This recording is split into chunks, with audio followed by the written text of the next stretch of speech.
You ready? Yes. Okay, here we go. Hello, I'm Tara Brabazon. I'm the Dean of Graduate Research at Flinders University, and welcome to vlog 1, 2, 3. How special is this? Oh. New voices, new publishing.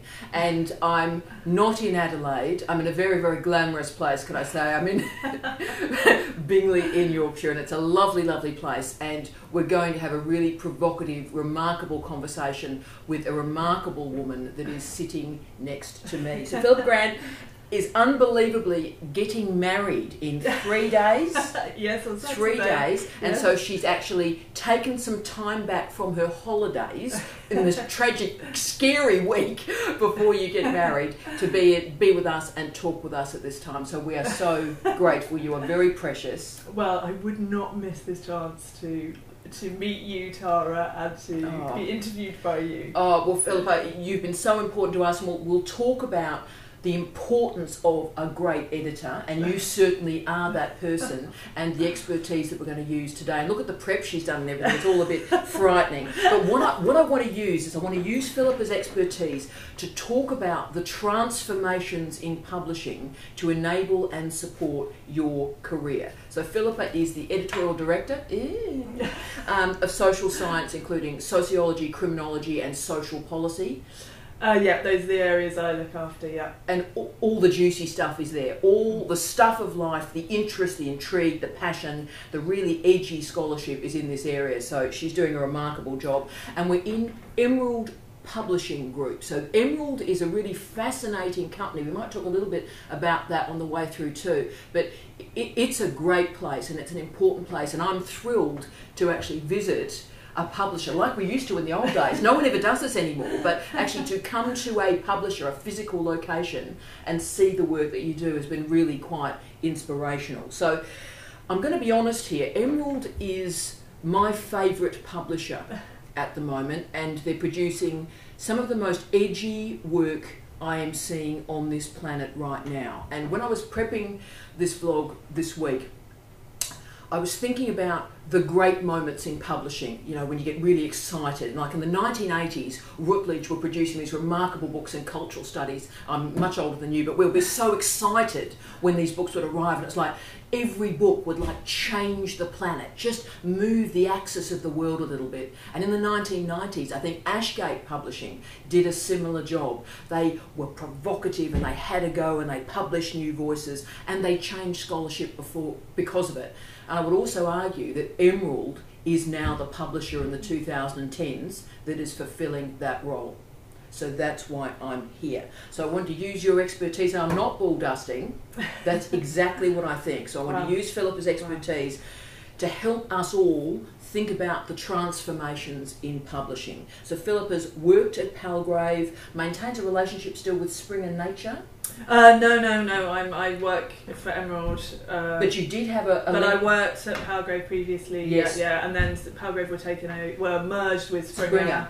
So yeah. But again, that's quite important, because also Spring and Nature have just taken over the universe as well, haven't they? Yeah. Huge publishing conglomeration. Yeah. And she also, and this is the bit of the story that I really, really love, she completed her PhD at Manchester University in history, and also completed a bachelor and masters in history at the University of Manchester. So the best people, as you know, have history degrees. And the best people have degrees from Manchester University. So you are amazing. So hello. Hello. I am so thrilled to be sitting with you today. It means so much, because we've sort of emailed and talked like we're sort of friends for like about 18 months, and finally to see you well, is it's remarkable. Absolute delight and pleasure to meet you too. Oh, well, and of course the first question is about you, because you are a fascinating person in and of yourself. You completed your PhD in 2002, I believe. Yeah. Now, from that moment, how did you move into publishing? So how did that movement occur, just in terms of career advice and insight for our students? Yeah, well, so I started my PhD. I loved my MA. I started my PhD. It was very exciting, but I fairly quickly probably realised it wasn't going to be the career for me. So I wanted to finish my PhD, but kind of while I was doing that, I was kind of looking around to see what else I might do that still kept me in touch with the academic world.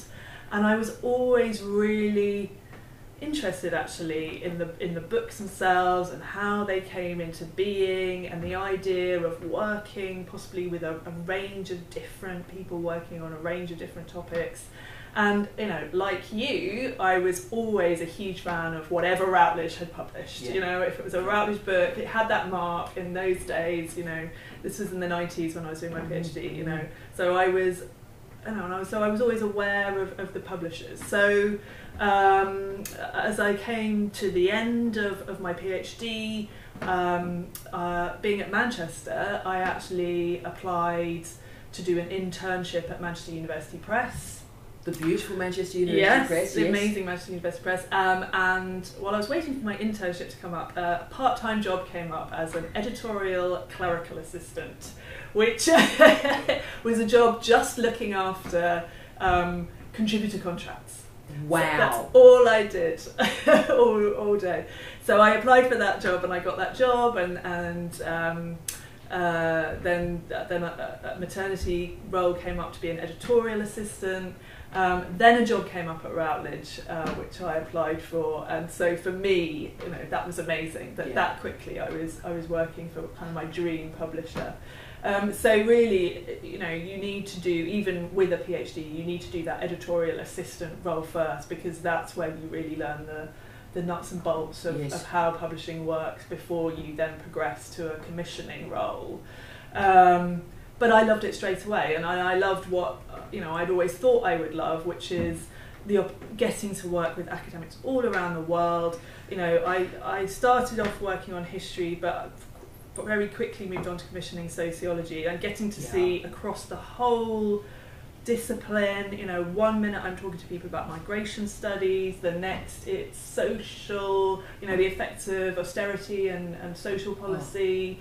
So you're working on deviant leisure, or metal music studies, or death studies. Yes. So you're, and I love that moment where someone tells you their idea, and it's like that zing moment, that excitement that I used to get when you would read those, people like Judith Butler or Foucault back in the 90s.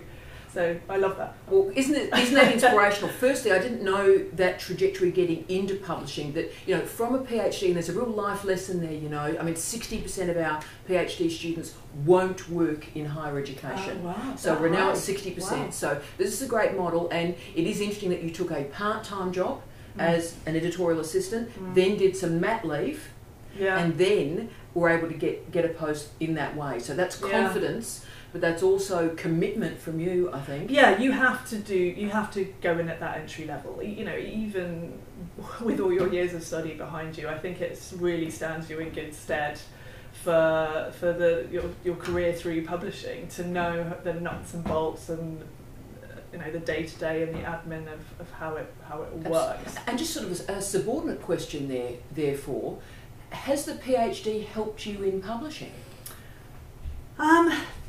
I think it helps. It helps in terms of how do I describe it? In presenting myself, say, to new authors. That's right. That I have that PhD, and therefore I kind of might have a bit more kind of understanding about that world, or sympathy for that world, or perspective on that world. So I think it sort of helps me. It helps me as a commissioning editor.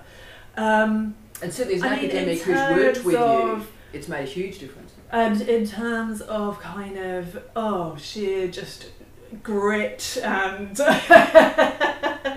willingness to get knuckle down and do the work, that having done a PhD, those kind of things help. And that, for me, working in academic publishing is a bit of a vocation. It's not just a job, which I think also, comes from having done my PhD. And can I just say, as someone who works with you as an author, it's made an incredible difference, because you are a scholar in and of yourself. You are a brilliant human being, and that makes an incredible difference when you're dealing with academics, still in the field. So it does make a difference. It really does. You are a brilliant person. I also want to talk about, because you've got a lovely trajectory. I come in a bit earlier, but you've got a lovely trajectory through publishing and academic publishing, and I wonder the changes that you are seeing in terms of digitisation and sort of acceleration, if you will, of publishing, multiple modes and modalities. Can you give us some shape on that, about the changes to publishing you've seen? Oh yeah, I mean, I think the biggest change has been open access, and the move towards open access, and that this is being mandated by funders and governments now, and I think that's really exciting for academic publishing and its ability to reach out beyond just academic audiences and have a broader impact. So I'd say that's one of the main shifts, and it's still quite slow on the book side, but we're seeing more and more books being published open access. And I think that that's a really exciting development. I think we've also seen that the digital publishing has allowed for new formats too, so that the short form book that so many academic publishers are producing now was really born as a digital first publication, and the idea that you didn't need. You weren't constrained anymore by print and book length, being able to publish online, and so being able to publish research that was a bit longer than a journal article but not quite book length has been that has been taken up by social scientists in particular. Oh, it's huge. And they're great to read too, aren't they? Because you get this sort of slam of ideas. It's superb. And I think they have the potential to offer, as a new format, it has potential to offer new ways of writing or even doing research. So I think it can be quite a creative format as well. One of the first books I published in that format was with Kath Woodward, who's a British sociologist. She is. And she did the research for the book during the Olympics in 2012. She wrote the book in about 2 months after that, and so the Olympics was August and we published the book in October. So I think that it was just such a creative use of that format. It was really exciting to be involved in that book. And it's funny, I knew, because your point series I think is incredibly important in that narrative, I knew these small books would take off, and now just about every publisher has them. Do you think there's a bit of a different audience, or do you think they're a bit broader in terms of a general audience for these shorter books? I really think they have the potential to be, especially for trying to reach policy-maker audiences, for example. And the other thing we're doing, so I think, a lot of the time that kind of book is still an academic work. Yes. But we've also published a short book series called Society Now, which uses the same kind of idea of books at around 50,000 words.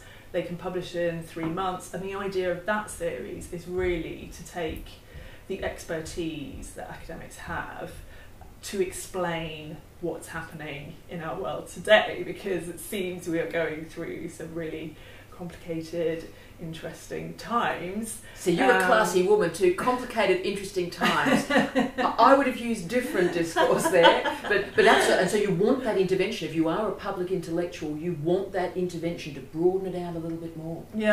So we've published on Brexit, on Trump. We've also published on selfies.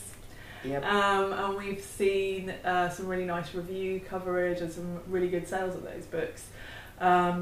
So that's been an exciting use of that short book format. Yes. So that's fantastic. So open access is important, and I think the diversity of publishing, what publishing now looks like in terms of book length and form, is incredibly important. I think what else has been really exciting is the way that academics are using social media as well, and that, especially something like Twitter.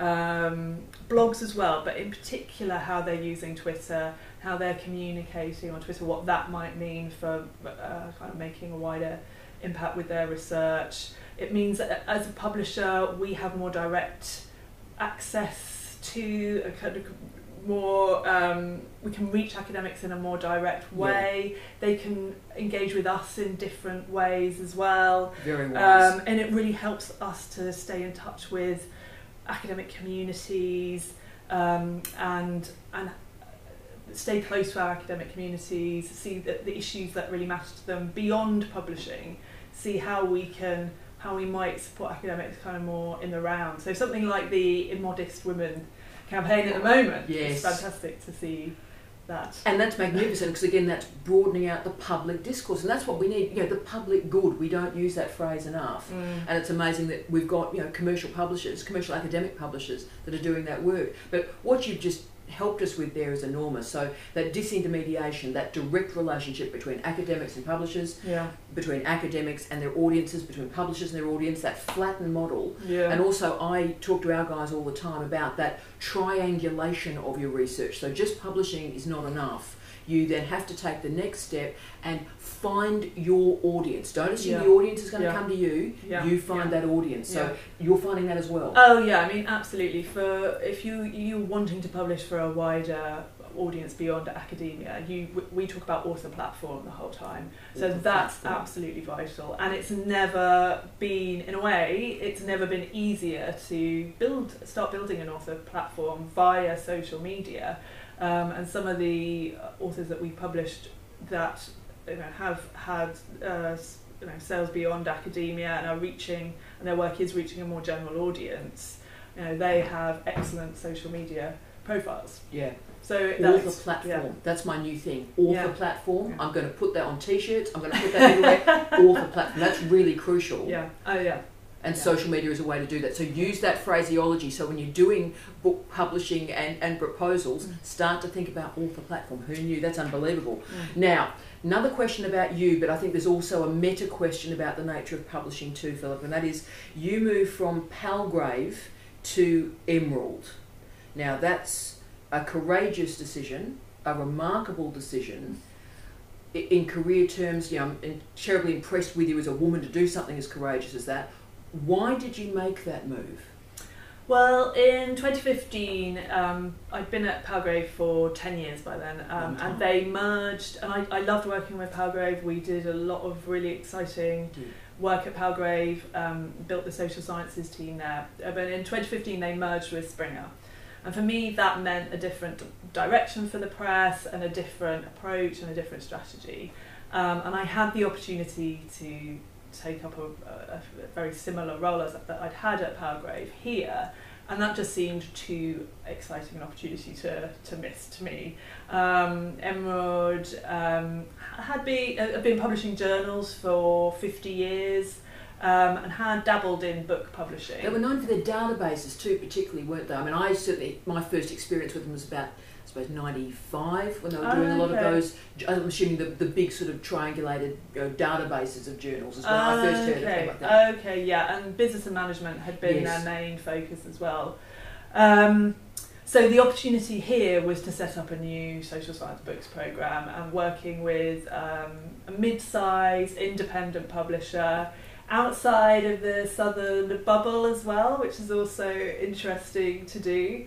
And it's very rare in academic publishing that you get to start from scratch, really, and to shape your own programme. And look, I can see the excitement. I hope you can see the excitement in her eyes too. The idea that you can start something, I mean, it's an incredible achievement of what you've done. It's an incredible achievement, and it is yours, and you have built it, and it is changing scholarship. So I just hope, as sort of this person that's coming and seeing you today, you take that as feedback, because what you've done is remarkable, and it is yours. Well, I think at that time, about 6 of us came over from Palgrave to work in various different departments in the books, within books, so in sales, in marketing, and on the editorial side. And I think for those people who came from Palgrave, what we saw at that point was the loss of the mid-sized publisher. So where Palgrave and Ashgate, both in 2015, kind of were merged or taken over by the large corporates. Yep. You have, at the other end, you've got really exciting, I think, return of the university press. I mean, I'm talking from a very UK perspective as well. But it is generalisable. It's a good point. I think you guys are ahead.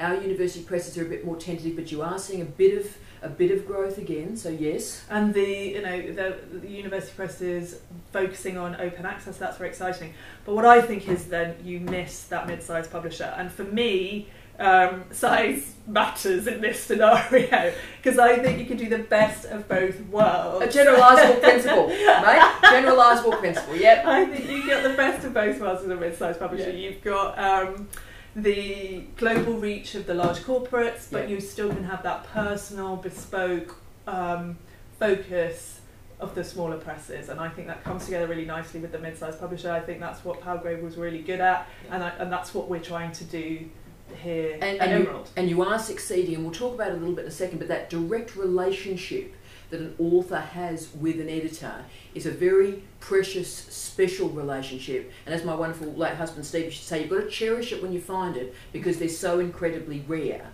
And you are one of those people. Now, I've been incredibly impressed by Emerald. I mean, you're going to be publishing at least a few of my books in the next few years at least, for which I'm very grateful. So I'm publishing with you. Obviously, Steve discovered you first and produced Theoretical Times with this wonderful publisher. And that book, wherever I go, people say, oh, look, I'm reading it now. So clearly the sales are going incredibly well. And he was so proud to work with you and was so impressed by that final book. Now, I've found Emerald, and I use these as really important words, edgy, provocative, at the cusp and the edge of knowledge. You guys are committed to interdisciplinarity. So was there a conscious decision, maybe at that period when your colleagues came from Palgrave, that as a publisher you were going to go into that different, edgy, sort of provocative academic environment? As an organisation, was it a decision to go a bit edgy? Well, I think, there are a lot of established academic publishing brands out there that people are loyal to, and in a kind of pragmatic way, we need to grab people's attention and show that we're here. So if we can do something a bit different, then I think it's good to do that. I definitely felt that coming back to that idea of the mid-sized publisher, I really passionately believe that is a really good format, and that's the best type of publisher for authors, really.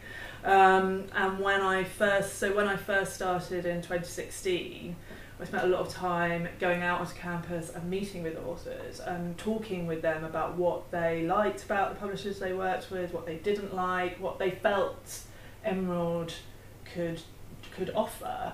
Wow. And we've used a lot of that feedback to shape what we're doing, I think, and ongoing as we develop, we're still drawing on that feedback.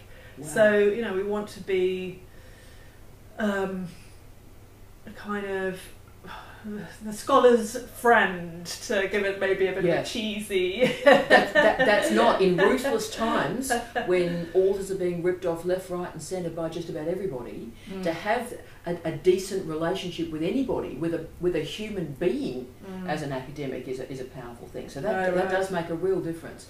And the areas you've gone into, I mean, deviant leisure is a great one. You've actively death studies. I mean, wow. Fantastic. So you've actively chosen these quite provocative, at the edge of knowledge, and I just hope you're going to gain from that. Well, I think I really enjoy doing that. If we can support under published areas, and in any kind of small way help those research fields to develop and grow.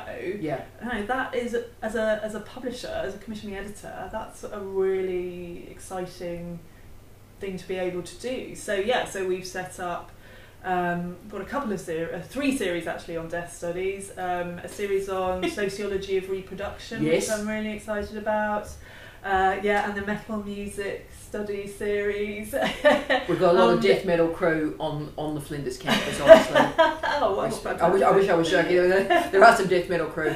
This is the place, team. And we've also got a series called Emerald Studies in Alternativity and Marginalisation, which I think in a way is a bit of a flag bearer for come and join us and do something different. I mean, that's not to say I don't want to publish in the heartlands of from my areas of sociological research as well. But yeah, definitely, if we can publish and be a home for areas that feel a bit underpublished, then I think that's really exciting. But as well, I also think academia is the exciting and edgy place. What we do is just reflect that. Academia is the dynamic, edgy part here. Well, I hope you're right, and I want to be that person. I want to be in an academia that is edgy and provocative. And I think so often we fall short, mate, and I think that's the tragedy. And also maybe we fall short because we're not able to publish in these edgy areas. We're continually drawn back to the core particular research areas, because that seemed to be credible. Well, at the end of the day, at the end of your life, do you really want to be remembered as credible, or do you want to be remembered as fabulous? And I think you want to be remembered as fabulous. Credible, we'll just put on the smoking jacket, wear a bit of corduroy and hope for the best. But actually, if you've actually transformed something, and I always think maybe it's the partnership, and you and I talking about this has sort of made me realise this, that would popular cultural studies have existed without Ashgate's commitment? And I think it was this beautiful sort of symbiotic relationship that came together. And I think you're doing the same thing. You're picking these wonderful fields, or the fields are picking you, and together you're provocatively opening out these new fields. Wow. So I think that's what you're doing, to be honest with you. But it makes me, I get very bemused, and it saddens me to hear academics kind of talk about this relationship with publishers as a very fractious, difficult one. I've had to sell several organs with some publishers. Well, we might talk about that. So the good publishers I've worked with, I could put on literally fingers of one hand. University of New South Wales Press, where I got my start. So they just picked a random manuscript up and published me. So that's just that first book is always the hardest book. Ashgate and you guys. Wow. They're the three. Wow. They're the three. The rest have been like I've had to lose an organ. Wow. To get published. Yeah. So I mean, I just don't think it needs to be this way. No. Civility and scholarship requires other things of us, I think. But let's also talk about how fabulous is she. Let's also talk about ebooks. I know this is sort of an emerging area that no one really knows what's going on in some ways, but I backed ebooks really early on when I was still writing for the Times Higher Education. I could see the ebooks coming. I went, that's going to be a thing. That is going to be a thing, and it is going to work. Now, it's had some dips. How many times have people said ebooks are failing? Ebooks are failing. Well, they haven't. So I just wonder how you're feeling about the ebook titles. I'm reading probably more ebooks now than conventional books, and I read a lot of all sorts of books. Okay. But are they different sorts of books? And are they different sorts of audiences? Do we know? I don't think they are different sorts of books and different sorts of audience, particularly in academic publishing. I think what's happened in academic publishing is there was a huge initial boom and interest in ebooks and a lot of excitement about them, which has levelled out now. And actually what we're seeing now is a resurgence of print on the academic side, which is interesting. But I don't think ebooks are going anywhere. I definitely think they're here to stay. I think what that shows is it's not really the delivery mechanism that matters. It's about the content.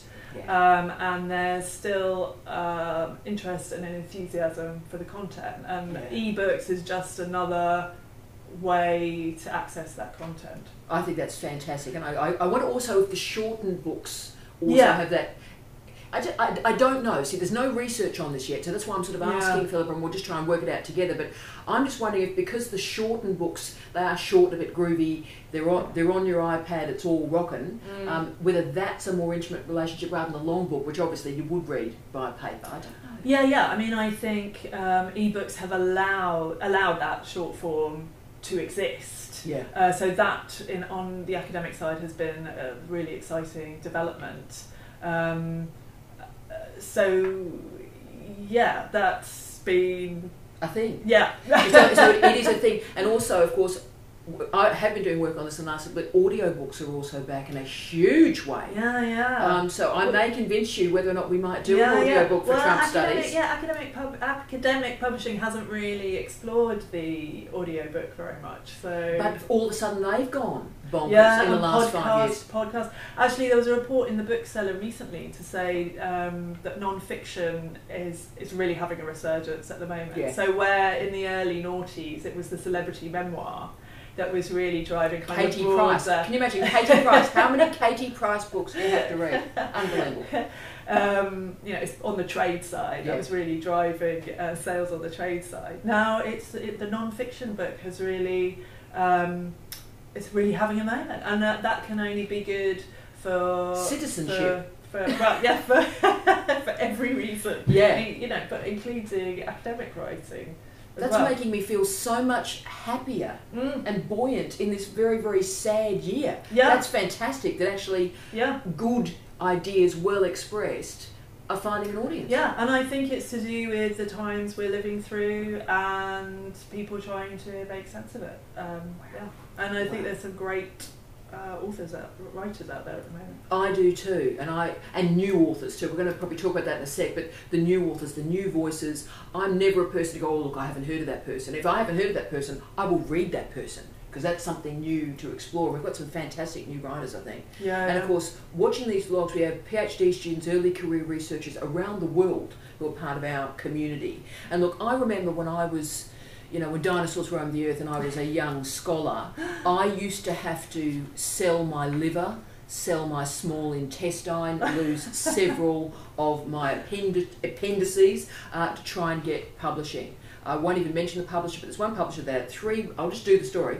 three referee reports came in, all positive, but the publisher didn't like it, so they went for 3 more referee reports that all liked it, and then they went for 3 more. So one of my books had 9 referee reports because they were just trying to get rid of it. So it was just an unbelievable story, and I ended up just like, what can I do to make you realise that this is a great book? And finally we got it through, and they apologised 6 months later, but really difficult conditions. So do you think, in some ways you've answered it, but I'd be interested in your view on this, do you think it's becoming easier for first-time authors, early career researchers, to get that first book through? Because we always have that image, we send the monograph, it's sitting on somebody's desk, will they even read it? So is it easier to get through now? I mean, I would like to think it's getting easier. I mean, talking about the UK situation, we've got this kind of proliferation, the return of the university press here, so there's more options for early career researchers trying to get published.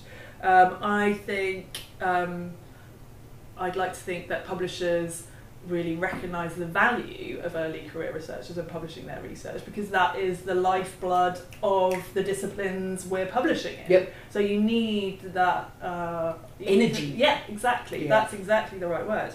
And I think these new formats, like the short books like Emerald Points, are really good for early career researchers, because talking to academics that need to have publications on your CV, that journal articles can sometimes take up to 2 years to get published. Yep. So these short books can publish within 3 months. So I think that's good. That could be a really good format for early career researchers. And the amount of research, as we were talking about earlier, the amount of information available online and support available online now, and what you do for early career researchers. And things like Academic Writing Month on Twitter, the Thesis Whisperer, all those resources. I think should be, I hope, are really helping them as they're thinking about a publication strategy. But I constantly hear when I'm out on campus that they still find it difficult. Yeah.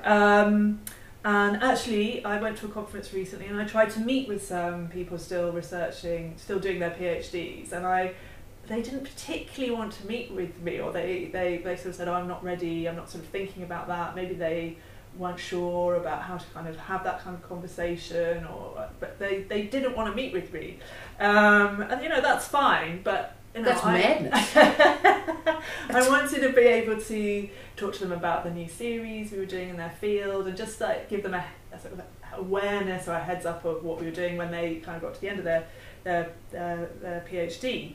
So I would love to know, what more we can do. Emerald are very committed to publishing the work of early career researchers, and we have resources available online to try and, I think there's a lot of unnecessary mystery about the publication process, and and having been on the other side of being a PhD student, the idea of publishing anything from my PhD would have just, I might as well be trying to get to the moon. So, but being on this side, I'm confused about why it seems such a mysterious process. So we have lots of resources online. We're also, next year we're publishing a series called Surviving and Thriving in Academia, aimed at early career researchers. But I'd love to hear what is it that academic publishers need to be doing more of to reach and help early career researchers. Look, I think what made a difference, and this has made a real difference at Flinders, is I did a vlog, but I've also got a template of this is what a book proposal looks like. Here are the headings. And here are just 17 of my book proposals using those headings that have been successful. And the consequences of that is every single one of my PhD students that has finished now has at least one book. Dr. Sunny Rushavara has 2 books published in the year after her PhD. Wow. So maybe it's more, maybe it's also having a kind of mentor within academia. And also a belief in books too. We've got to sort of stop this nonsense. We've seen less of this in the UK, a fair amount of it in Australia. That dreadful phrase, books don't matter. I've had senior academics, senior leaders in universities say, oh look, books don't matter. At the end of your life, the first thing they say is Tara Brabazon, author of 20 books. That's your first line. So books matter, knowledge matters in this form. So let's see what the two of us can do to really enable that. But let's defamiliarise it, team. You can get through. You've got a real person here who's a publisher who is interested in content, interested in high quality ideas. So we can make it work for you.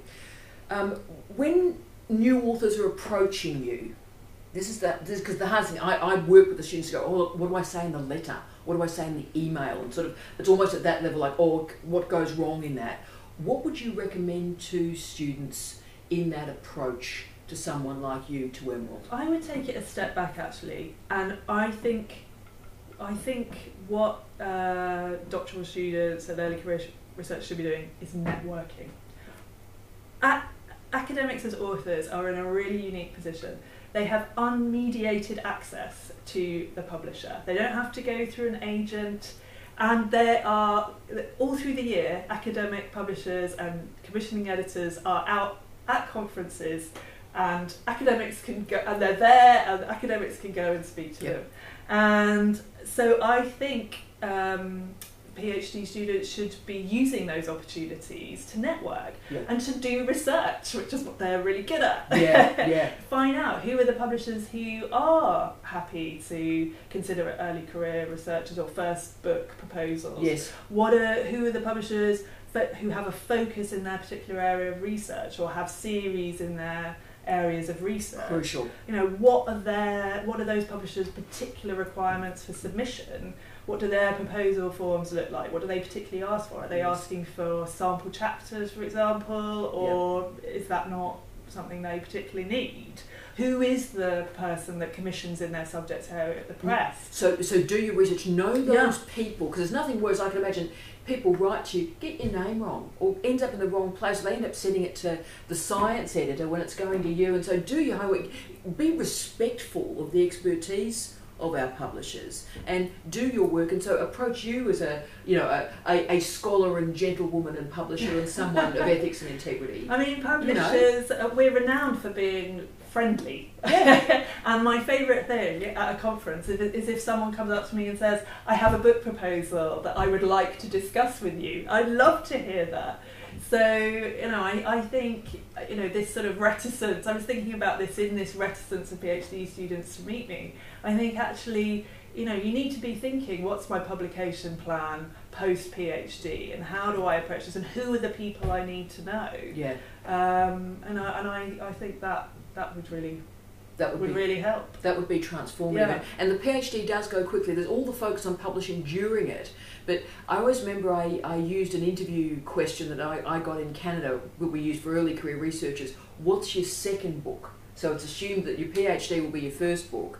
But the question in the interview is, what's your second book? Because that shows you've got a plan. Oh, right. So you guys obviously don't want someone who publishes one book in their life. You want someone who is ambitious and has a trajectory, and this is where my career is going, and will you, because you've done all the work on their branding. Yeah, I mean, that's that's one of the hopes for us. If we can publish the first book, maybe that means we publish the second book, maybe that means we publish the seminal, groundbreaking, career-defining work further down the line. Yes. And that's a relationship that we can nurture and build. That's ideal for us. Because these are relationships of loyalty. That's the one thing I would say to you. When I found those good publishers that I've mentioned, I've stayed with them a long time. I've often stayed with them till the editor leaves. So it is like a marriage. You stay with the person, and then when that person leaves the publisher, then you probably move somewhere else. But it is a relationship of loyalty and integrity and honesty.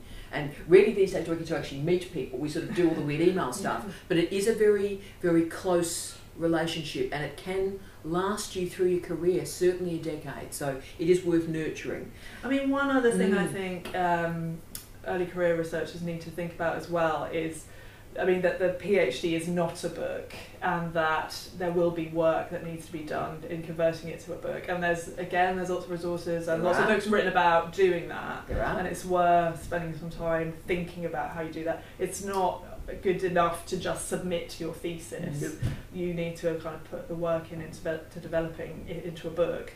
And also, if I can just throw in there too, good supervisors help their students by actually making the thesis more like a book. So the reason why my students get through so quickly is because we actually write it like a scholarly monograph. So we have an integrated literature review, not a literature review chapter. The methods are integrated. So actually, you do make very few changes, probably 3-4 months' work, and good to go. But that starts right at the start. Do you want this to be a book? And that changes how you supervise that student. Oh wow, yeah. And I think the other thing, which is more difficult, coming from the academic background, is thinking about the market for the book. I think that's one of the hardest things to do. Yes. Because as publishers, we're obviously trying to reach a global audience for our work. You've got to make your money back. There is that aspect to it. So, when academics are putting their proposal together, they need to think about why, how will the book appeal internationally? Yep. What can be expanded, or how can the book be structured so that it has that global appeal? Yeah, exactly right. And again, even if you are thinking right at the start of a PhD, people in the first week and month, right, if you want this to be a book, call it early. That changes how the thesis itself will be constructed, and also the modality through which you express it. I always say to them, right, you're writing it for 2 examiners, that's true, but who else do you want to read it? And that imagined readership transforms how the work itself is researched and structured. Yeah. It's not necessarily, I think, all about going out and doing lots more research, but why is your research on Bingley going to appeal to someone reading it in Australia? What is the wider implications? Yes, I'm much less classy than you, so when I'm asking people to write that section of a book proposal, why should I care? Why should I give a damn? Why should I give a damn? Yeah, the sort of so what. Yeah, and if you go, why should I give a damn, and that get a bit provocative, that's what you need, because that's what'll sell it. Yeah. Fantastic. Absolutely. Last question. How brilliant have you been? This is amazing. I'm just wondering, because you are such an optimistic, buoyant person, are you optimistic or pessimistic about the future of academic publishing? Particularly now that Amazon is a very mature distribution arm now, I think, and the Kindle and iBooks look pretty stable to my eyes. So are you quite optimistic about academic publishing in these multiple modes now? I mean, yeah, I'm hugely optimistic about academic publishing. Wow. You know, I think that, you know, as we've been talking about, we need experts and we need academic research even more than ever. We need respected and trusted academic, I don't like this word, but brands. Yep. That will help that research have impact and reach as widely And as currency possible. and integrity, yeah. Yeah, absolutely. I think Amazon are actually there's lots of reasons to criticise Amazon, but Amazon are actually very supportive of academic content. Yes. And we work with them quite closely. And I think, as we've talked about open access and the short form format, you know, digital publishing, it's really exciting. I think we probably haven't made the most of it and the opportunities it presents in academic publishing, and there's still more we could do. Yes. As the technology evolves. Indeed. And remember all those interesting experiments where they were putting sort of video into ebook? Yeah, and absolutely. So that sort of died, the rich content, that sort of died a bit, but I wonder if there are other ways to do it. I don't know where that's going to go. I think there was initially a lot of interest in that kind of thing. I think it's hard to make the financial side of that sort of thing work. But who knows where it will go in the future and what might be possible. But probably having the conventional book, but then having the mixed media or the digital media around it pointing to that text outside of it might be the way going forward. Yeah. Fascinating. I have loved every minute of this conversation. It was worth coming to England to speak to this remarkable woman. Philippa, you are amazing. Oh, you are amazing. You're amazing. You're amazing. You're amazing. And can I say on behalf of everyone at Flinders, or every happiness with your wedding. We are so thrilled for you. And look, we wouldn't mind getting a picture too. We can just send me via email a picture so all the Flinders crew can actually see you. If you're happy to do that, I would love that. I want you to have a wonderful day. Thank you. And I'm sure it'll be an amazing marriage after that wonderful day. And thank you for everything that you're doing for academics around the world. You are making a difference, my love. Well, that's amazing to hear. So thank you. Thank you to this wonderful woman, and I wish you all, how brilliant was this? I wish you all love, light and peace. Tea out.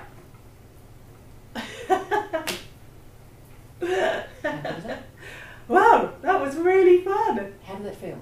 It felt